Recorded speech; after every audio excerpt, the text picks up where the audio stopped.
Hello guys and welcome back to another deck profile. So here's my Adventure Prankids Destiny Hero deck list.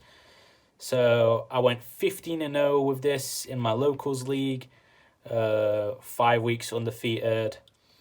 I also went undefeated again this week, which was the first week of the new locals week. So technically I went 18-0. But yeah, details. This deck performed amazing for me, really consistent, like hands were insane like all 5 weeks. I'll talk about what's good in the list, my reasoning behind each card choice, my ratios, etc. And I'll also talk about what I would possibly change going forward.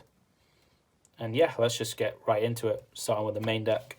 So starting off the Prankids, the main cards themselves. 3 Dropsies, 3 Lampsies, 3 Fansies, 1 Roxy's, 3 Place, and Terraforming. So 14 names. Enjoyed always seeing like a name, and even when I didn't, I usually won anyway. Maybe I'm playing too many names. If I would cut a name, it will probably be the 3rd Fansies for like another hand trap or like a good staple like Cold Buy or something. Which, spoiler alert, I'm not playing Cold Buy. The reason I'm playing Terraforming over the 2nd Roxy's is because I'm also playing Mystic Mine. So Terraforming acts as the 2nd copy of Mystic Mine. So it's basically another going 2nd card and also a star card at the same time. So yep, those are the Prankids. Obviously the Prankid spells, I'm playing 1 of each. Pranks Panday. I started playing with 2 Panday, but the 2nd one never came up really. It was cool like having access to like triple butler pops, but that's just overkill in my opinion. It's never really needed. Venture Engine, 3 Enchantress, 3 Right, Fateful Griffin Dracoback. The reason I'm not playing Foolish Burial as the extra copy of Enchantress is because Foolish doesn't really help with the actual Prankids engine, because there's not really any good Foolishes in the deck at all. Like the only one being Enchantress, and if you like draw Foolish after you've already resolved Enchantress, it's just dead card. Foolish is just not worth it in my opinion. There's much better cards for the slot that Foolish would take up. Hero Engine, I'm playing 2 Fusion Destiny, Celestial Dasher. Obviously standard, maxing out on Fusion Destiny because it's a good card. Also, I'm playing Instant Fusion, which basically acts as the 3rd copy of Fusion Destiny, because Instant Fusion makes Verte. It also lets you extend past Nib. Good to play through like Ogre on Doodle or Ogre on Pranks and something. It lets you set up just extra bodies, which is pretty vital in this deck. Hand trap / going 2nd cards. I played 3 Ash, 2 Ogre, 2 Bell, 2 Veiler, 1 Nib, 2 Imperm, and Droplet. 13 going 2nd cards. Well, 15 if you count the Mystic Mine and Terraforming. This ratio was pretty good for me. I saw enough hand traps throughout the 5 weeks. Maybe I'll bump the numbers up a bit by cutting a few cards like the 2nd Fansies or like something else. But yeah, the reason I went for these particular ratios is because I'm also playing Crossout, so I can stop these cards. So I can stop Ash from my Prankid, stop Bell on my Doodle, stop Ogre on my Fateful, stop Veiler and Imperm on Doodle if I have like nothing to extend through it. And I can obviously stop the Nib, which is a pretty bad card to let resolve. And the reason I'm playing the Droplet is because Droplet on Butler is kind of painful, as Butler's a main source of interruption. So yeah, it's also good to draw in the mirror match, obviously. And going first is good to set. You can stop your opponent's Adventure Engine. You can stop your opponent's Fusion Destiny. Just an insane card. Overperformed for me, to be honest. The last card from my list is Scythe. It was mainly put in originally as a cross-out target, but if I draw it, I can Fusion Destiny and set this up. And there's also lines to go into Dagda to set this up as well. So yeah, copium card of the format, but pretty good. Moving on to the extra, the Meow Meow, can't play more. Free Doodle. Some people are playing 2 Doodle, but I think that's really incorrect personally, because there's so many moments in grind games where the 3rd Doodle comes up and where you're like pushing for game and you need a Prank Kids card to discard off of pranks to like rank up into Unicorn and Access Code. Like that's really vital in so many situations.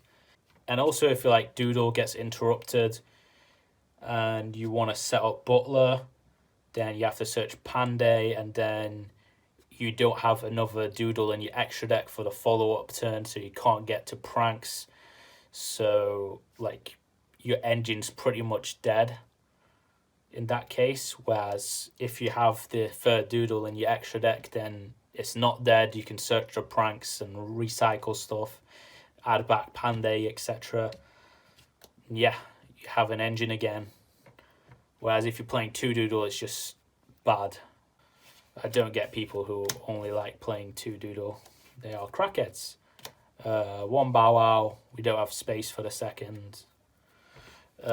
2 Link Spider. The reason you play the 2nd Link Spider is because when you get nibbed, you can turn a nib token into Link Spider and then summon an adventure token and turn that into a Link Spider. And then you can make Verte through them.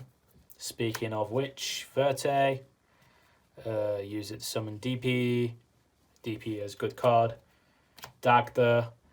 Usually the ways you make this is when your Fateful gets ogred or something, you can go into this with the token and then trigger it off pranks and then make Verte and then set up Scythe Lock. Other ways, obviously, instant fusion. If you draw Water Enchantress, you can set it up. And you can even sacrifice your Brave Engine in most cases to just set this up, which is pretty good sometimes against some decks. But you should only really go for that if you have like cross out, because if you get nibbed after that, it's pretty rough. Obviously, Unicorn, best link free to upgrade into Access. Access is OTK machine. You get why we play that. Moving on to the fusions. 1 of each Prank Kid fusion. I've seen some people not playing Rocket Ride and Instant Fusion. I disagree with that. Instant Fusion just cracked. Rocket Ride turns it into a free Verte or Dagda or materials for Unicorn and Access. Even like recovery for late games, like summoning back Bow Wow and Butler Name or something. Also pretty good if you're facing like something you can't out. Like let's say for example a 6k Ignista Towers. You can just like keep on stalling every turn with Washer and stuff and burn them with Lamp Seize and then attack directly with Rocket Ride and slowly kill them. Whereas if you're not playing this, you have no win condition against Ignista whatsoever. You pretty much have to scoop if they win die roll. And it also means you have no recovery play if you get nibbed. You have no way to play around Ogre. cutting this is just really lackluster. I get why some people are not playing it because they're playing Magician Souls. Well, even Magician Souls is not optimal in my opinion. If you're playing Magician Souls, you're either cutting vital cards like hand traps or going second cards or prankids, and you're lowering your chances of opening prankids. And the drawing off of souls isn't good unless you already open fateful stuff. And if you're opening fateful stuff, then what's the point of having souls when it could have just been like anything else, like a starter card? Because souls does not guarantee drawing you into a starter card. In some cases, people are just maxing out and playing 60 with souls, and that's just even more incorrect. Because even at 60 cards, they're not maxing out on prankids, so they have like sub 60% chance to see a prankid, which is terrible odds. And they have like DP, lots of hand traps and adventure stuff, sure. You have no engine, no way to really push for killing people, like not good in the control matchups, not good in anything. I do not think playing 60 in Prankids is correct. I don't think Magician Souls is correct. I don't think cutting Rocket Ride is correct. And I don't think cutting Instant Fusion is correct. And obviously the last fusion, DP, Summon off the Fusion Destiny. DP is pretty much the MVP fusion monster of the format. The card is just cracked. Pop stuff, revives, forces interruption, good against both control and combo. Such a good all-round card. The fusion materials are insane. The fusion spell is insane. It's so good. Side deck time. Okay, so we played Free Token Collector. Card is really good this format. Great against Sword Soul, Adventure Tenyi, Based, Cyber Eldritch, adventure stuff in general, the mirror match. Token Collector is really good. I played 3 Winter Cherries. So my targets for Winter Cherries are DP, Access Code, Dagda, plus the Verte for like Invoked or something. And obviously the Pranked stuff for the mirror. I haven't actually faced a lot of Pranked mirrors, so it's not really come up. And I've not really seen it against the other decks. So maybe I'll cut it for like Gamma or something, but like going to a regional, I'd definitely play this because I expect a lot of Pranked players at a regional because it's just the best deck of the format, really. Back row hate will play 3 twins. I think like every deck should have some form of back row hate in the side. I've seen like many decks in the YCS just ignored siding back row hate, and like you could see why Eldritch did so well because no one was playing back row hate and they just lost the floodgates. Where like twins insane, it hits multiple back row. I prefer it over Cosmic because even though Cosmic permanently outs something like Draco back, potentially out Scythe, it's just not optimal because you're not really going to put Cosmics in over what, like hand traps. You're not doing that just to stop a potential Scythe. Cosmics only hits 1 back row, so it like sucks against most back row decks. And the reason I'm playing twins over stuff like Lightning Storms and Duster is because it's good going first, because you can just set it and stop your opponent's back row that way. Also good against Thunder going first because you can stop the map and then you only have to stop the first effect and you're good. Played the second copy of mine and the other 2 droplets in the side. So the mine acts as the third mine because we're playing Terror in the main. And 2 droplets for decks that don't end on Herald, because that's the reason we're only playing 1 in the main, because Herald of Arclight is annoying to deal with.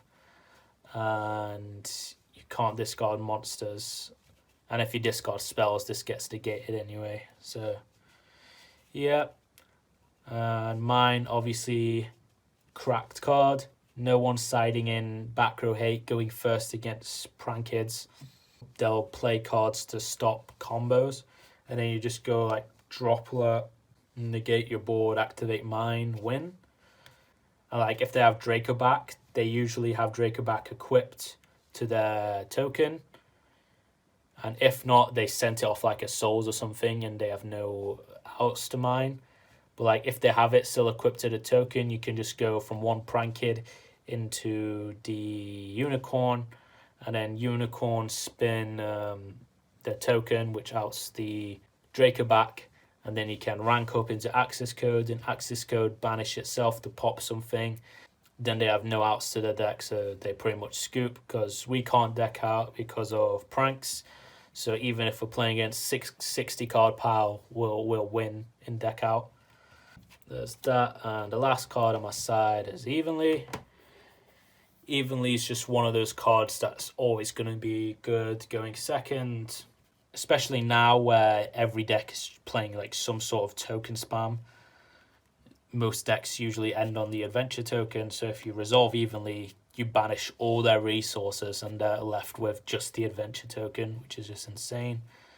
And paired with the Droplet, you can just like activate Evenly, they try to negate, you chain Droplet, send Evenly plus other cards, and then you just win from that position. If you draw Evenly Droplet going second, there's barely any decks that can come back from that, especially if you have a playable hand to pair with it. Pretty happy with the list. Obviously, it went 15-0 in the Locals League and then 3-0 again in the first week of the second Locals League. So obviously I'm very happy with the deck. Topped multiple regionals with it as well. Cracked. The only possible changes I'd make is probably the Winter Cherries and the Mine inside maybe, because for like a Gamma and Driver, because like Winter Cherries not come up at all. So yeah, that's like possible thing I could do. In the main, I could possibly cut the Scythe and like the Fansies for more hand traps like the third Veiler, second Nib, etc. But that's really if I value hand traps more than the possibility of cross-outing a Scythe and drawing a Prankid. I'd probably value the hand trap over the third Fansies, but I'm not sure about cutting Scythe. And if I do cut the Scythe, then I'd probably cut the Dagda. And if I do cut the Dagda, then I probably do cut the Cherries. But Cherries, I'm really expecting to be like clutch in like an event, in like, because the mirror match, especially after the YCS, a lot of people are going to be on Prankids. Winter Cherries is going to be cracked in the mirror match. Winter Cherries also stops DP, which is in pretty much every single deck this format, bar like Flunders and Eldritch. Even then, like Cybus Eldritch still plays DPE, so yeah, I mean, I really liked the list and how it performed. So leave a comment on what you think to my list and like arguments to any of the things I said, and explain your reasoning in the comments down below. I'll make sure to respond to any questions or any comments down below. And if you need like any cards at great prices to like finish your Prankids deck or like set up for next format, buying out cool cards like Sun Avalon, that deck's going to be pretty nice. Gonna do a deck profile on that soon. Make sure to head over to Jam Cards UK. They supply me with all my cards, great vendors, great store, sorts you out with all your shiny card needs like these Ulti Fusion Destinies. So yeah, make sure to leave a like, subscribe, and I'll catch you guys next time. Peace. I wanna see you in slow motion. Come stay the night, we can stay up till it's bright in the morning, got the top open.